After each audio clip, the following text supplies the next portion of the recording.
Kita semua sudah lupa bahwa kita itu telah diajarkan mengaku beriman.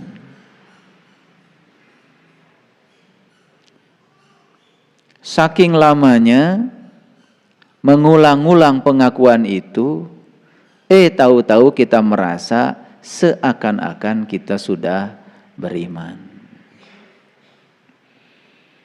Itu yang dilupakan banyak orang. Hampir tidak ada yang berani bertanya pada dirinya, apakah saya ini orang beriman atau orang yang mengaku beriman? Bukankah kita dari kecil diajarkan untuk mengaku sebagai orang yang beriman? Bahkan hampir tidak pernah bertanya, sebetulnya iman itu apa sih? Pokoknya dari kecil kita sudah diajarkan dengan dogma yang luar biasa. Pokoknya iman itu percaya. Gak usah dipikirkan, gak usah dipertanyakan. Pokoknya apapun percaya saja. Lalu adalah yang namanya rukun iman. Iman kepada Allah sudah percaya saja. Iman kepada malaikat sudah percaya saja.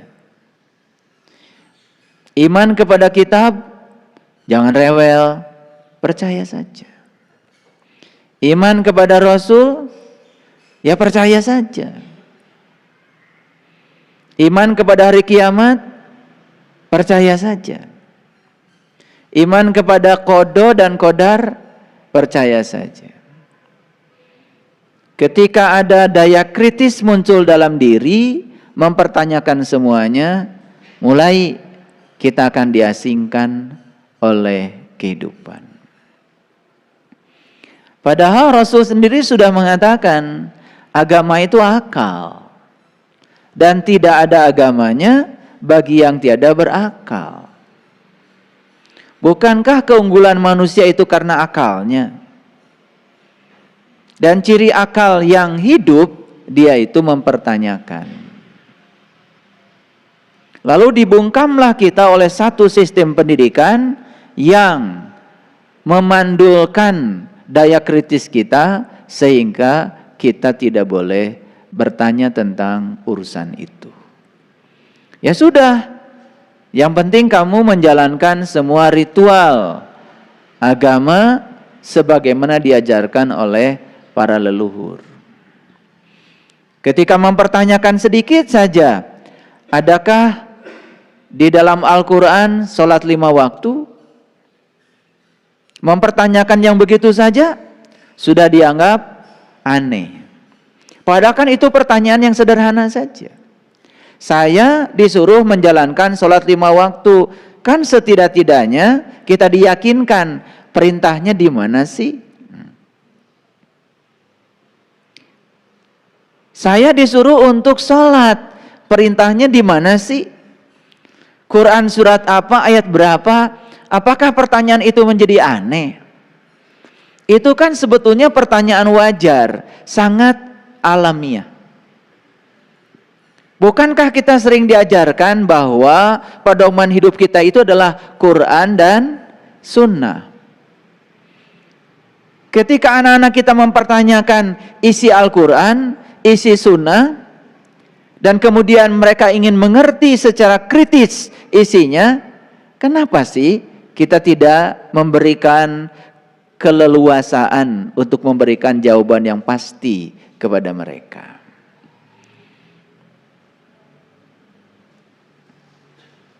Oleh karena itu, ceramah saya hari ini hanya ingin mengingatkan bahwa sebetulnya kita ini dari kecil diajarkan untuk mengaku sebagai orang yang beriman.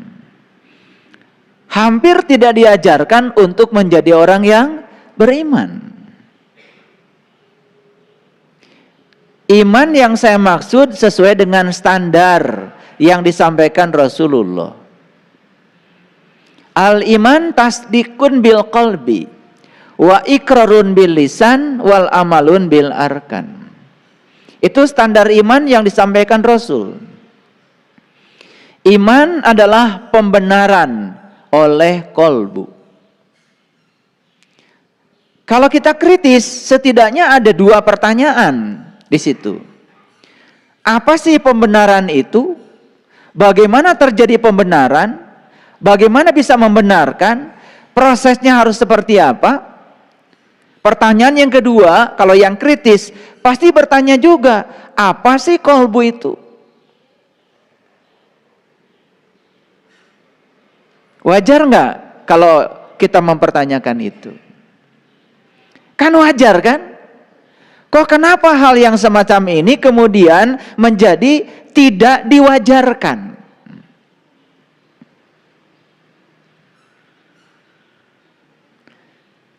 Makanya sekarang saya banyak mendapatkan keluhan dari sekian banyak orang tua yang bingung memberikan jawaban pada anak-anaknya ketika daya kritis mereka muncul.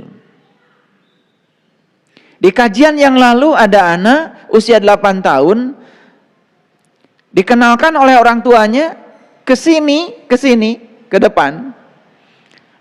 Tanya sama saya, "Eyang guru," dia panggil saya Eyang guru, "Allah tuh kayak apa sih bentuknya?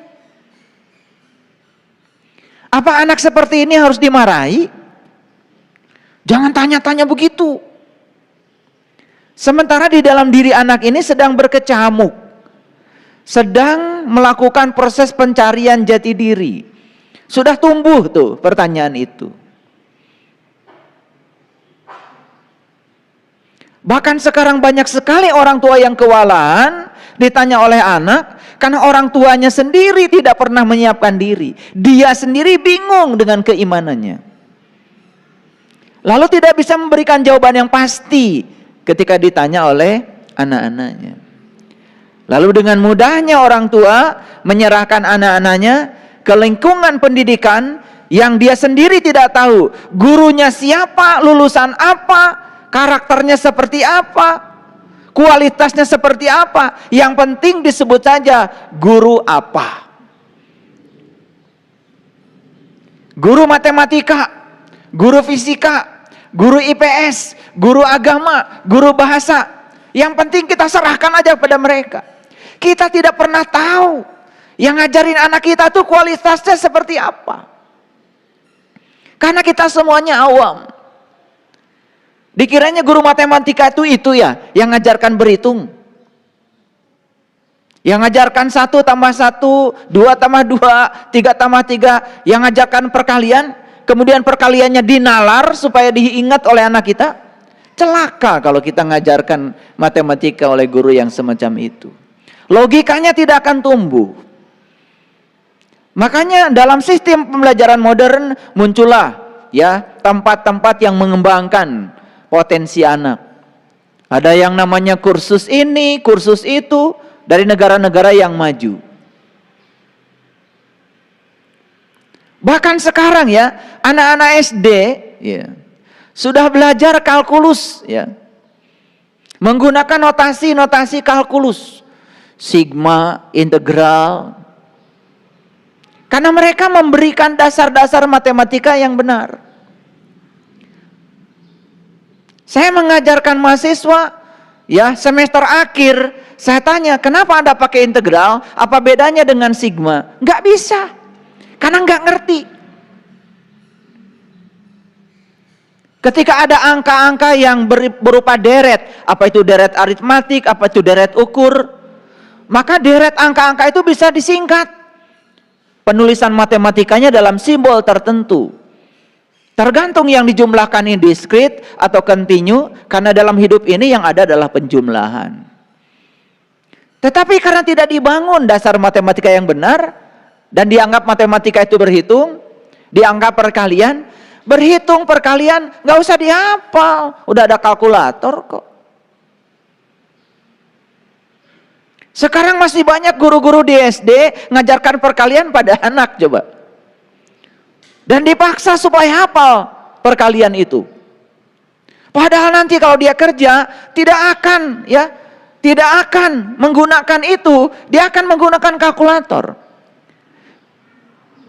Coba, kita pergi ke bank, pekerja bank pakai kalkulator kok. Kita pergi ke mana? Pergi ke pasar, beli ini, beli ini, beli ini, beli itu, kan semua pakai kalkulator kok, sudah ada alat bantu. Lalu sistem pendidikan yang belajar menjumlahkan, belajar mengalihkan, kapan dipakainya? Kan diganti sama kalkulator. Ayo, saya ngajak mikir aja. Sama ya seperti orang belajar istilah-istilah asing, belajar nama-nama obat. Dokter aja tidak semua hafal kok. Kalau lupa ya lihat aja daftar obat, nggak haram kok. Lalu buat apa kita mencekoki kepala kita dengan hafalan yang banyak? Nanti juga lupa bisa tanya. Nah, lalu sistem pendidikan yang semacam itu ujung-ujungnya tidak mengembangkan keterampilan berpikir. Dan kalau anak kita sudah mengumpulkan sejumlah pengetahuan di otaknya, dianggap sudah berilmu. Padahal pengetahuan yang sebenarnya adalah sadar kalau kita tidak tahu. Pengetahuan sejati itu adalah kita tahu kalau kita tidak tahu. Yang dipakai dalam hidup bukan pengetahuan. Yang dipakai dalam hidup adalah keterampilan. Keterampilan berpikir, keterampilan vokasi. Betul nggak?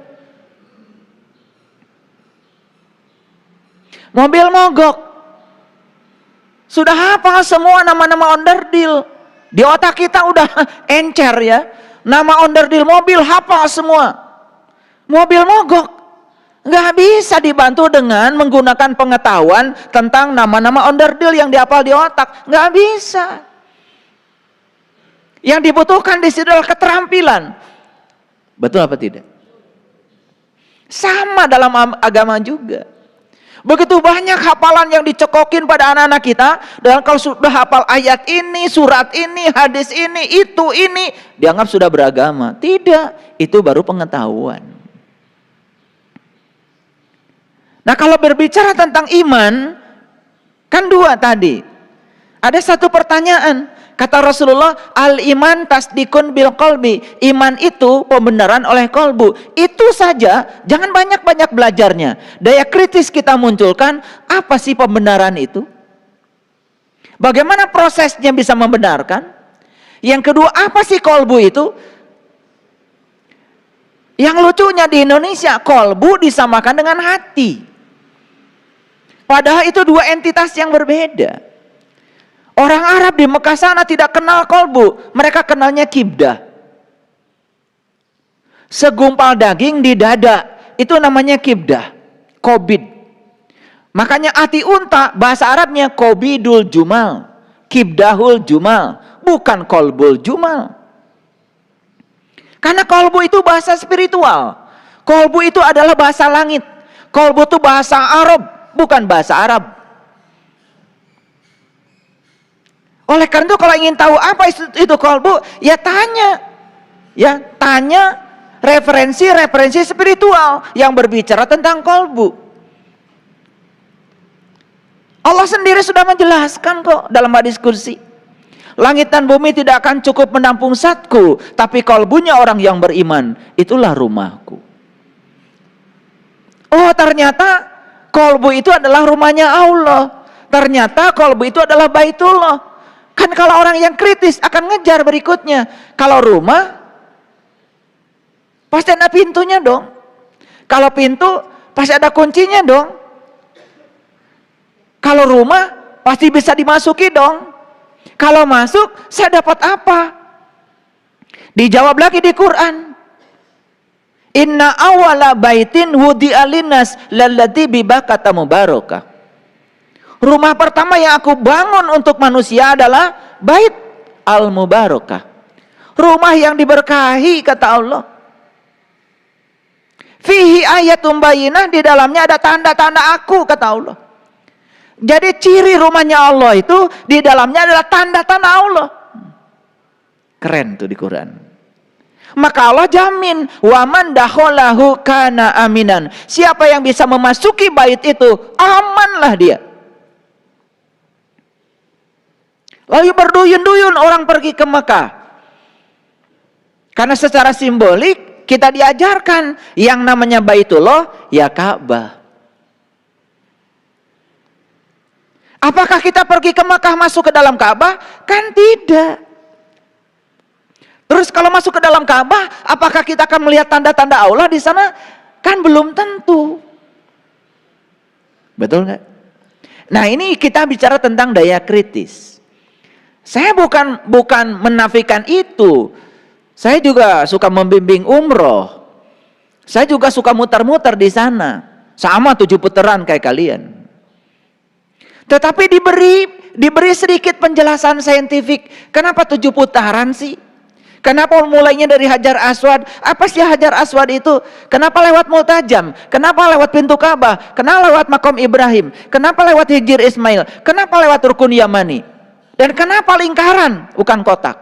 Itu kan sebetulnya pertanyaan-pertanyaan yang alamiah kalau ditanyakan oleh anak-anak yang kritis. Dan kita harus menyiapkan jawabannya sebagai orang tua.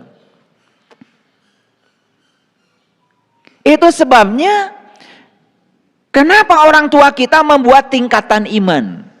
Ada iman yang tingkatan ilmu yakin. Ada iman tingkatan ainul yakin. Ada iman tingkatan hakul yakin. Ada iman tingkatan isbatul yakin.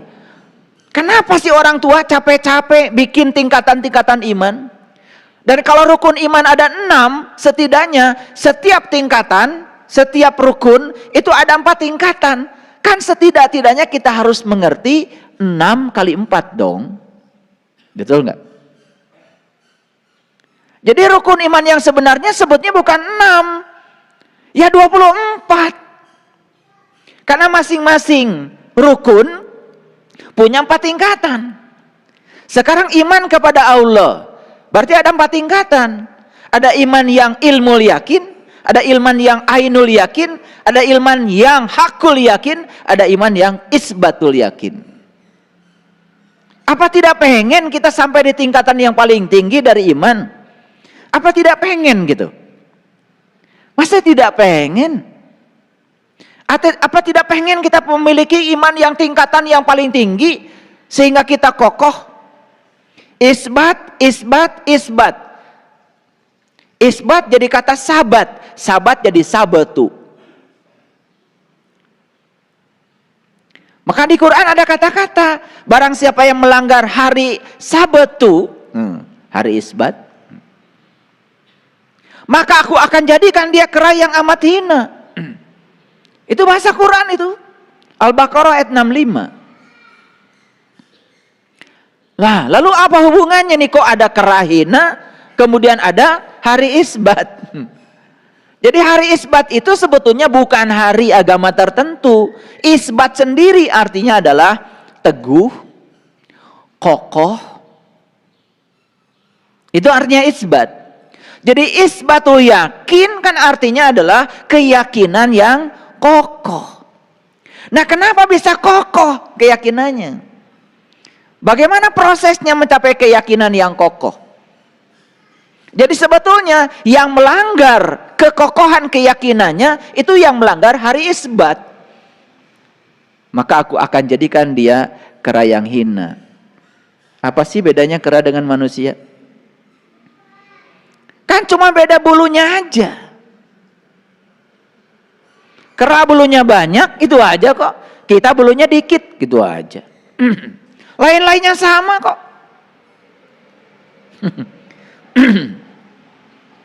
Betul apa tidak? Jalannya sama, tangannya juga 2, jarinya 10, betul nggak? Iya, matanya 2, telinganya 2, lubang hidungnya 2, mulutnya 1. Apa yang beda? Betul nggak? Kan bedanya kalau kera tinggalnya di hutan, kalau kita katanya tinggal di kota. Makanya kata Allah di Quran, bunuhlah dirimu, keluarlah dari kampungmu. Hal itu lebih baik di sisi Tuhanmu.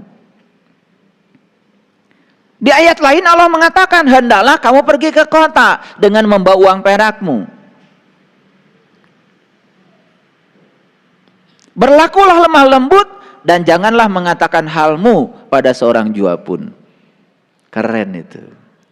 Jadi kita itu disuruh bertransformasi dari kampung ke kota, dari hutan ke kota. Berarti kan harus berevolusi dong. Dari derajat monyet harusnya jadi derajat manusia. Nah sekarang saya mau tanya, apa sih yang membedakan monyet dengan manusia?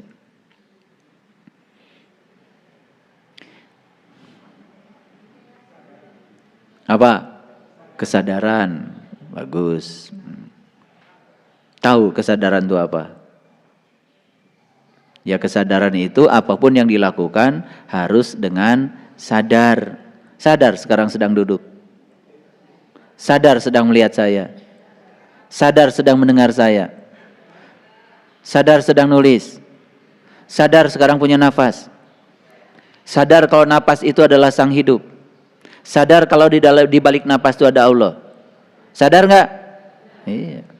Nah kalau kesadaran itu terus ditumbuhkan, nah kita menjauh sedikit dari monyet.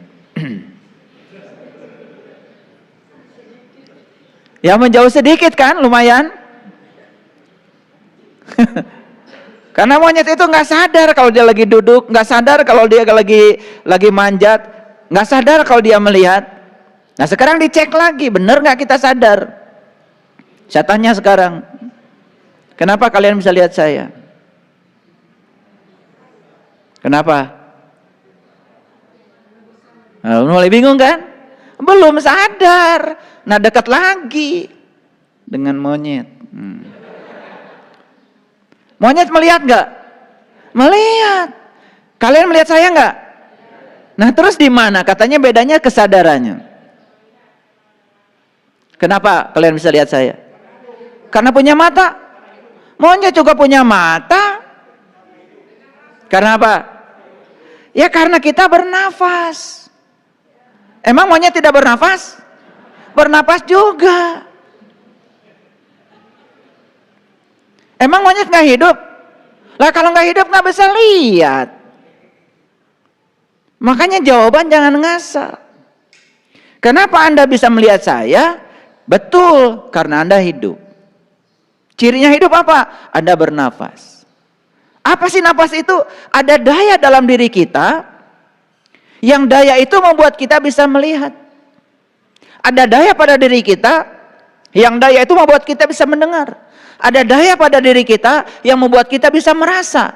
Ada daya pada diri kita yang membuat kita bisa berpikir. Dari mana daya itu? Siapa daya itu? Terus dikejar sampai menemukan ternyata daya itu adalah diri sejati saya. Ternyata daya itu adalah Tuhan saya, Allah saya yang bersama saya setiap saat, tidak pernah meninggalkan saya. Kalau sudah sampai di kesadaran itu, menjauh lagi dari monyet. Monyet aja nggak pernah khawatir. Coba, monyet punya tabungan nggak? Punya rumah, mobil, keluarga. Lah kalian tabungan punya, rumah punya, keluarga punya, tapi masih khawatir. Sadar nggak itu? Ya itu namanya belum sadar. Jadi sekarang ini kita tugasnya mencari pembeda. Kalau nggak mau disebut, gitu aja kok.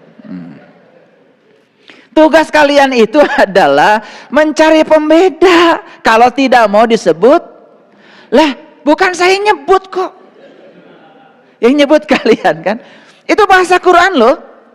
Barang siapa yang melanggar hari Isbat, maka dia akan dijadikan kera yang hina. Ini melanggar hari Isbat loh. Jadi kera. Jadi kalau orang sudah imannya tingkatan Isbat turun lagi, keterlaluan. Kalau imannya baru ilmu yakin, ya nggak apa-apa, baru tingkatan rendah kok. Nah pertanyaan saya sekarang, iman kita kepada Allah, rukun iman yang pertama aja, nggak usah 6-6-nya dibahas, nggak cukup waktu. Betul nggak?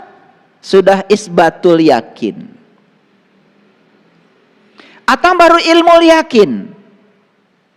Ilmu pun baru tingkatan pengetahuan, belum tingkatan ilmu. Karena pengetahuan dan ilmu beda.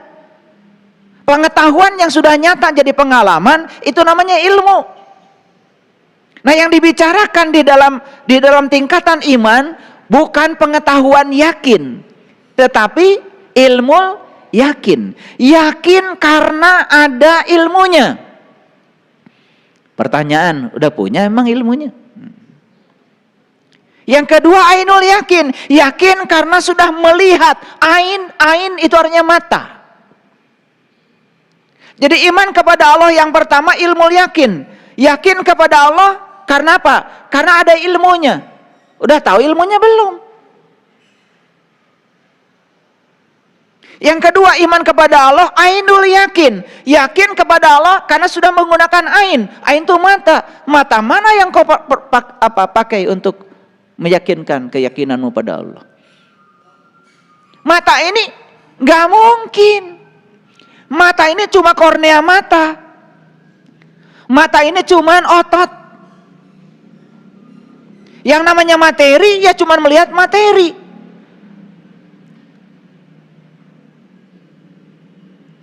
Tingkatan yang ketiga adalah hakul yakin. Hakul yakin. Sudah hak. Siapa hak itu? Siapa hak itu? Kan Allah. Al-haqqu min rabbika fala takunanna minal mumtarin. Pertanyaan saya, udah sampai nggak kita pada hak? Sudah mengerti nggak hak?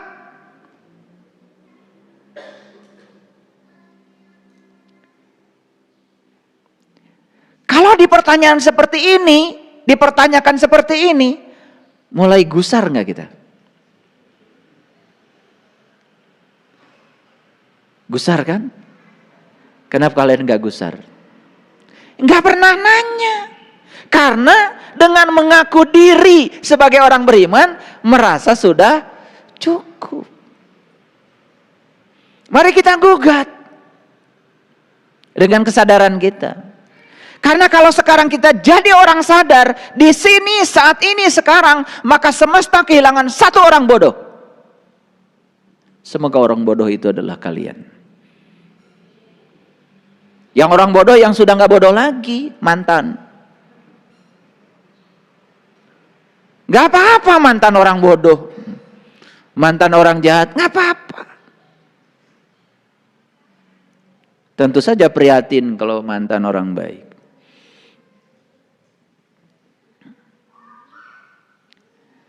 Ini saya nggak tahu hari ini kok saya ngomong gini ya. Nggak apa-apa gitu saya ngomong gini. Ya udah.